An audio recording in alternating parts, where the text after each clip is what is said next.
नमस्कार दोस्तों, स्वागत है आप सभी विद्यार्थियों का एक बार फिर से बायोमित्रा की इस ऑनलाइन एजुकेशन प्लेटफॉर्म पे। जैसे जैसे एग्ज़ाम नज़दीक आ रहे हैं, विद्यार्थियों के दिलों की धड़कनें बढ़ती जा रही हैं और दिमाग की नसें ब्लॉक होती जा रही हैं। यानी कि समझ में नहीं आ रहा सर क्या करना चाहिए, क्या नहीं करना चाहिए।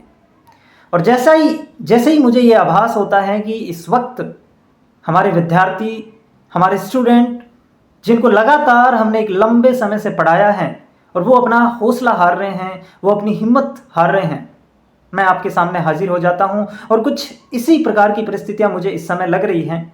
और ये परिस्थितियां इस वक्त क्यों क्रिएट हुई, उसका रीज़न सिंपल सा जो मुझे अभी दिख रहा है वो फॉर्म की संख्या को देख करके। बहुत ज़्यादा मात्रा में विद्यार्थी इसी कारण डरे हुए हैं कि सर इतने ज़्यादा फॉर्म भरे गए हैं तो हम इस कंपटीशन में कहाँ टिक पाएंगे। तो सबसे पहले मैं आपके इसी डाउट का सॉल्यूशन कर देता हूँ, इसी डाउट को दूर कर देता हूँ। एक छोटा सा क्वेश्चन मेरा आप सब लोगों से रहेगा, आप में से कितने बच्चे ऐसे हैं जिनको इतना कॉन्फिडेंस है कि सर भले ही पेपर कल सुबह ही ले लो, मैं 50% क्वेश्चन पहले पेपर में और दूसरे पेपर में आराम से मार दूंगा। यानी कि टोटल 300 क्वेश्चन होते हैं, सॉरी 200 क्वेश्चन होते हैं, उन 200 में से 100 सवाल तो मैं कल ही कर लूँगा, चाहे पेपर कल ही ले लो। अगर ये इतना भी कॉन्फिडेंस आपके अंदर है तो आप कंपटीशन के अंदर ही हो और बहुत तगड़े तरीके से आप अपनी बढ़त बनाए हुए हो, डरने की आवश्यकता ही नहीं है। सर इतने फॉर्म आए हैं, लगभग 5,33,000 फॉर्म साइंस के विद्यार्थियों ने भरे हैं और सीटें हमारे पास 668 है, 668। देखो एक छोटा सा आंकड़ा मैं आपको बताना चाहूँगा कि ये 10 मई तक की बात कर रहा हूँ। उस दिन भी जब बच्चे पेपर देने आएंगे तो इन 5,33,000 में से 4.5 लाख विद्यार्थी ऐसे होंगे जो 50% से नीचे हैं, जो इन 200 में से 100 क्वेश्चन भी सही नहीं कर पाएंगे। ये मैं आपको दावे के साथ कह सकता हूं, एकदम प्रैक्टिकल बात बोल रहा हूं। ये आपके दिल को बहलाने के लिए नहीं कह रहा। आप किसी भी एग्जाम का डाटा उठा लेना, 50% तक बच्चे नहीं पहुंच पाते हैं। मैक्सिमम जो विद्यार्थियों की जो भीड़ होती है 70 से 80%, वो एक तरीके से भीड़ है। तो सर क्या कंपटीशन नहीं है? कंपटीशन आपका 50,000 60,000 विद्यार्थियों में है।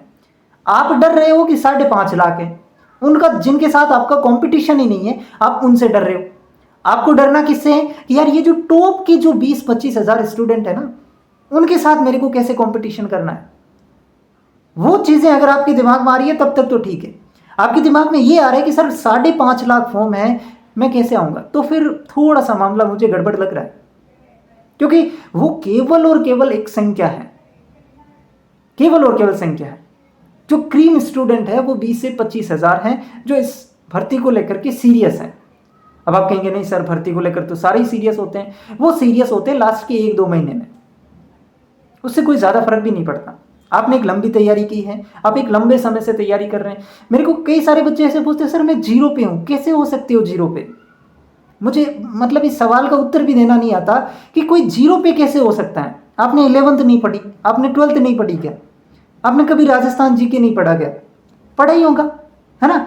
मैं ये कह रहा हूँ, जो बच्चा ये कह रहा है ना 0 पे हूँ, उसका भी अगर पेपर ले लिया जाए तो 50 क्वेश्चन तो वो भी कर लेगा। तो 0 पे तो कोई नहीं होते हैं। आप ऑलरेडी 30, 40, 50, 60 कहीं कहीं स्टक कर रहे हो। आपको बस वो पुश चाहिए कि आप उस कट ऑफ तक पहुंच जाओ, समझ रहे हो। तो अपने आप को 0 पे मानना सबसे बड़ी मूर्खता है। पहली चीज फॉर्म को लेकर के मैंने आपको बता दिया कि मैक्सिमम स्टूडेंट 50% तक ही नहीं पहुंच पाओगे 10 मई तक। ये बात आप आज याद रख लेना। दूसरी चीज सर, लास्ट के 2 महीने हमारे पास बचे हुए हैं, इनके अंदर हमें किस तरीके से तैयारी करनी चाहिए, किन किन बातों का ध्यान रखना चाहिए, तो वो भी मैं थोड़ी सी आपके साथ साझा करना चाहूँगा। पहली चीज़, आपने 5-6 महीनों में जितना पढ़ा है ना, आप जितने भी समय से तैयारी कर रहे हैं, लास्ट के जितने भी 4-5-6 महीने में आपने पढ़ा है, मैं इतना दावे के साथ कह सकता हूँ कि उससे ज़्यादा चीज़ें आप इन 2 महीनों में कर सकते हो। ये मैं 100% गारंटी के साथ कह सकता हूं, क्योंकि ये जो लास्ट का जो टाइम होता है, एग्जाम के जस्ट पास वाले 1-2 महीने होते हैं, उस समय बच्चे की जो चीज़ों को कैप्चर करने की पावर है वो 10x हो जाती है। अगर पिछले 1 घंटे में आप 2 पेज पढ़ रहे थे तो अभी 5, 6, 7 पेज तक भी पढ़ सकते हो, इतनी कैप्चरिंग पावर बढ़ जाती है। दूसरी चीज़, मेमोरी रिटेंशिप बढ़ जाता है। मेमोरी रिटेंशिप का मतलब है कि आप चीज़ों को जो भी पढ़ते हो वो आपको याद होने लग जाएगी। लेकिन आप आज से 4-5-6 महीने पहले अगर कोई चीज़ें पढ़ रहे तो वो आपको याद नहीं होगी, क्योंकि उस समय आपका इतना मूड भी नहीं होता था। अब बिल्कुल एग्ज़ाम पास में है तो जो भी चीज़ आप पढ़ोगे मैक्सिमम चीज़ें आपके दिमाग में वो जो है वो स्टोर हो जाएगी। तो ये जो 2 महीने आपके पास बच रहे हैं, अगर किसी विद्यार्थी ने ढंग से अच्छे तरीके से जो है वो इसको अपने काम में लगा दिए तो वो असंभव को संभव बना सकता है, इतना मैं कह सकता हूँ। क्योंकि दुनिया में ऐसा कुछ भी नहीं है जो असंभव है। अब आप कहेंगे सर डर बहुत लगता है, एग्ज़ाम नज़दीक आ रहा है, तो मैं आपको एक चीज़ बताना चाहूँगा, डर लगना स्वाभाविक बात है। इसमें कोई भी ऐसी चीज़ नहीं है कि डर लग रहा है, वो सबको ही लगता है। जैसे जैसे एग्ज़ाम पास आएंगे सबको डर लगेगा। लेकिन सबसे बड़ी दिक्कत ये है कि केवल डर ही लग रहा है या पढ़ाई भी कर रहे हो। मेन चीज़ ये है, आपका जो मेन ट्रैक होना है वो मेन ट्रैक स्टडी होना चाहिए। उसके पैरेलल में अगर डर चल रहा है तो बढ़िया बात है। लेकिन अगर आपका मेन ट्रैक ही डर है और उसके पैरेलल पढ़ाई चल रही है तो फिर गड़बड़ है मामला, है ना। पहले वाली सिचुएशन अगर आपके साथ में है कि आप मेन ट्रैक पे तो स्टडी है लेकिन साथ में डर है तो बढ़िया है। क्यों? क्योंकि एक हमारी कहावत भी होती है कि भय बिना प्रीत नहीं। यानी कि अगर आपको थोड़ा बहुत डर लग रहा है पैरेलली तो वो आपको पुश करेगा, वो आपकी स्टडी को पुश करेगा। अगर आप बिल्कुल ही बेफिक्र हो जाएंगे तो आपका जो स्टडी है ना उससे आप भटकोगे, ये फिक्स है। तो जैसे थोड़ा थोड़ा साथ में डर और मेन ट्रैक पे स्टडी, फिर क्या ही बात हो जाएगी, है ना। तो वो थोड़ा सा अगर चल रहा है कोई दिक्कत नहीं है, वो होना भी चाहिए। और होता किसको है? जो पढ़ाई करता है, जो सीरियस है, सबको नहीं होता। ठीक है, तो पहली चीज़ लास्ट के 2 महीने हैं, जितना यूटिलाइज कर सकते हो, जितना तुम्हारे अंदर क्षमता है, जितनी तुम्हारी शक्ति है लगा दो। लास्ट में ये रिग्रेट नहीं होना चाहिए कि यार मैं थोड़ा सा और कर लेता, थोड़ा सा। वो चीज़ बहुत दुख देती है लास्ट में। तो वो रिग्रेट अगर आपको नहीं करना है तो अभी जी जान लगा दीजिए। अब पढ़ना कितने घंटे है वो आप पे डिपेंड करता है, आपकी सिचुएशन क्या है, आपका कोर्स कितना हुआ है, आपका सिलेबस कितना हुआ है, उन सब चीज़ों पे डिपेंड करेगा। वो मैं नहीं कह सकता कि आपको कितना पढ़ना है। आपकी स्थिति आपको खुद को पता है, आपकी स्थिति जो भी है उसके हिसाब से आपको टाइम भी देना पड़ेगा। लेकिन मेरा ये मानना है कि आइडियल अगर हमारे पास 2 महीने अगर बच रहे हैं तो 8 से 10 घंटे आपको रेगुलर देने ही चाहिए। अब कुछ बच्चे क्या होते हैं, सर मैं तो 14 घंटे पढ़ता हूँ, कुछ 12 घंटे पढ़ते हैं। वो हो सकती है आपकी इतनी पावर, मुझे नहीं पता। लेकिन मैं मेरी अगर हिसाब से बताऊँ तो मेरी मैक्सिमम कैपेसिटी 8 घंटे की है कि मैं दिन में प्रोडक्टिव अगर निकालना चाहूँ तो 8 घंटे। लेकिन वो 8 घंटे कैसे होते हैं? 8 घंटे में अगर मैंने 1 मिनट भी बीच में फ़ोन चलाया है तो वो काउंट नहीं होगा उसमें। आपकी क्या होता है, आप 12 घंटे काउंट कब से करते हो कि मैं सुबह 8 बजे बैठा, रात के 8 बजे तक होता है। उसमें अब आप खाना भी खा रहे हो, वो भी साथ में स्टडी में ही काउंट हो रहा है। आप आधे घंटे चाय पीने के लिए गए, वो भी इसमें ही काउंट हो रहा है। आपने इंस्टा चला लिया, बीच में रील 20 मिनट देख ली, वो भी स्टडी में ही काउंट हो गया। तो वो कोई पढ़ाई नहीं है। पढ़ाई का मतलब ओनली पढ़ाई। पढ़ाई का मतलब सिर्फ आपने जो प्रोडक्टिव चीज़ निकलती है ना, वो 8 घंटे भी अगर कोई निकाल लेता है ना तो उसका दिन निकल जाता है पूरा। उसके दिमाग की नसें फट जाती है अगर 8 घंटे ढंग से कोई पढ़ ले। और उसको 8 घंटे पढ़ने के बाद इतना कॉन्फिडेंस आता है कि साला ये एग्ज़ाम तो मैं निकाल के रहूँगा, है ना। ये कॉन्फिडेंस आपको अपने आप आएगा जब आप 8 घंटे पढ़ के देखोगे। लेकिन 8 घंटे कैसे होने चाहिए उस चीज़ का भी मैंने आपको बताया है। 8 घंटे मतलब 8 घंटे पढ़ाई को, समझ रहे हैं। तो ये चीज़ें आप थोड़ी सी करें। अब कुछ बच्चों को ये डाउट आ रहा है, हाँ मतलब कुछ एक ये लास्ट में गलती करेंगे यूट्यूब पर मैराथन वगैरह देख के। भाई देखो, मैं कई बार तो बोल ही चुका हूँ, एक बार आज फिर से मैं ये कोशिश कर लेता हूँ, अगर एक आध बच्चा भी मेरी बात मान ले। मैं ये नहीं कहता वो टीचर मेहनत नहीं कर रहा है, नहीं कर, वो टीचर मेहनत कर रहा है, यही चीज़ समझाना चाह रहा हूँ। वो मेहनत कौन कर रहा है? टीचर। जबकि सिलेक्शन किसको लेना है, कंपटीशन में किसको बैठना है? आपको। तो आपकी मेहनत कौन करेगा? टीचर के करने से हो जाएगी? नहीं होगी, है ना। लास्ट के अंदर आप 4 घंटे मैराथन देख रहे हो, क्या इस चीज़ को आप कॉम्प्रोमाइज़ कर लोगे? लास्ट के जो इतने इंपॉर्टेंट चीज़ होती है, टीचर अपने हिसाब से चलेगा। आप 4 घंटे के अंदर 4 चैप्टर रिवीजन कर सकते हो, टीचर 50 सवाल करा के आपको निकाल दे रहा वहाँ 4 घंटे आपके। क्या ये चीज़ आप स्वीकार्य है आपको? अगर है तो फिर देखो, है ना। तो वो मान लो, अब क्यों करते हैं बच्चे, इसका रीज़न मैं बता देता हूँ। क्योंकि उन 8 घंटों में या मैराथन के अंदर आपको कुछ नहीं करना पड़ता, आपका दिमाग एकदम शांत है, आपको किसी भी प्रकार से अपनी मानसिक शक्तियों का प्रयोग नहीं करना है। तो आप मस्त होकर के उसको देख रहे हैं, बढ़िया, दिल को भी खुशी मिल रही है, दिमाग को भी खुशी मिल रही है कि यार मैं पढ़ रहा हूँ, लेकिन वास्तव में नहीं पढ़ रहे हो।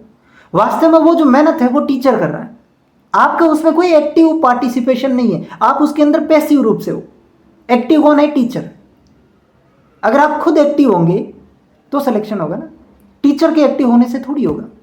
तो जो टीचर 50 क्वेश्चन करवा रहा है वो क्वेश्चन आप 2 घंटे में 100 कर सकते हो, वो फिर 2 घंटे आप कहाँ से लाओगे? समझ गए मेरी बातों को? हाँ, मैराथन्स देखनी है वो आपकी अपनी इच्छा है, लेकिन इस चीज़ के ऊपर भी गौर करना। देखो, कॉन्सेप्ट सीखना अलग बात होती है, मैं ये नहीं कहता कि सबको खुद ही करना है। अगर कोई चीज़ आपको नहीं आ रही है, टीचर की हेल्प लो, बिल्कुल लेनी चाहिए, है ना। तो एक तरीका होता है हर चीज़ का, उसके हिसाब से आपको काम करना होता है। तो ये थोड़ी सी बातें हैं। दूसरी चीज़, कुछ बच्चे क्या होते हैं, लास्ट के टाइम में कंटेंट ही चेंज कर लेते हैं। लाइब्रेरी में जाते हैं, लाइब्रेरी में कोई भाई साहब मिल जाते हैं कि इसमें से तो सवाल ही नहीं आएगा, ये तो तेरे गलत है, और सटक गया दिमाग, चेंज कर लिया लास्ट के 2 महीने में। क्या उखाड़ लोगे?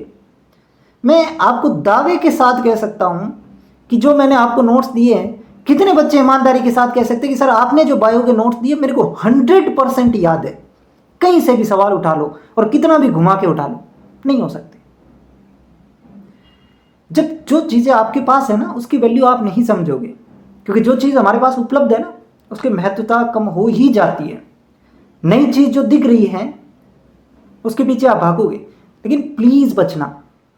जो चीज़ आपके पास है, पहले इतना सवाल कर लेना कि क्या इन चीज़ों में मैं परफेक्ट हूँ, ये मेरे को 100% आ रही है।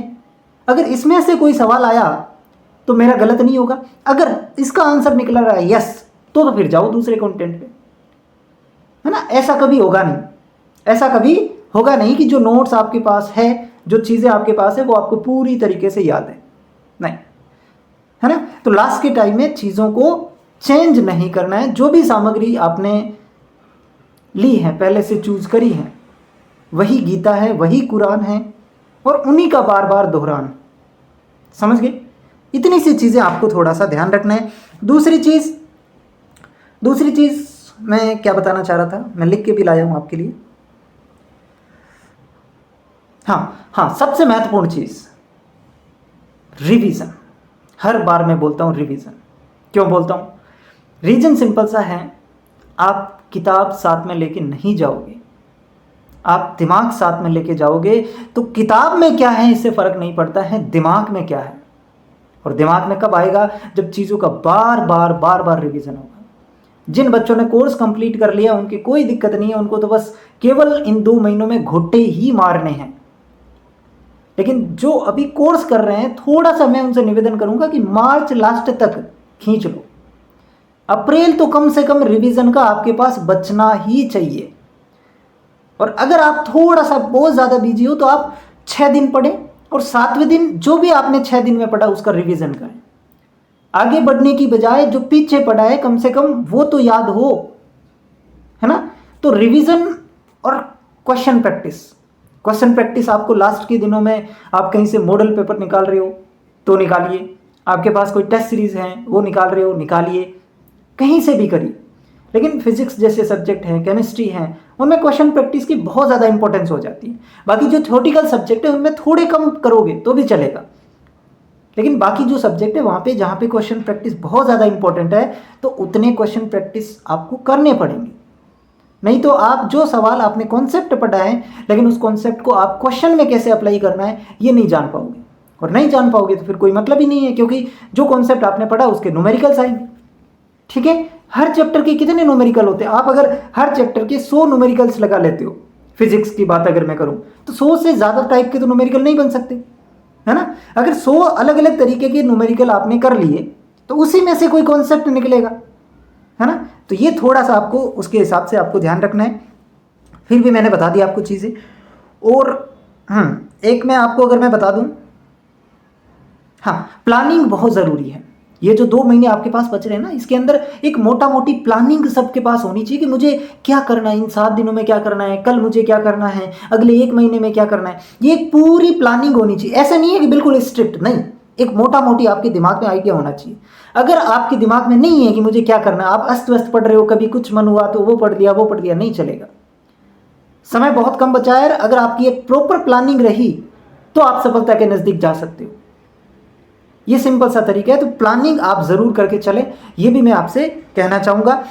और सबसे लास्ट में एक चीज़ मैं आपको और बता दूँ, कुछ बच्चे बजट को लेकर के यहाँ पर फंस जाएंगे, इकोनॉमिक सर्वे को लेकर के।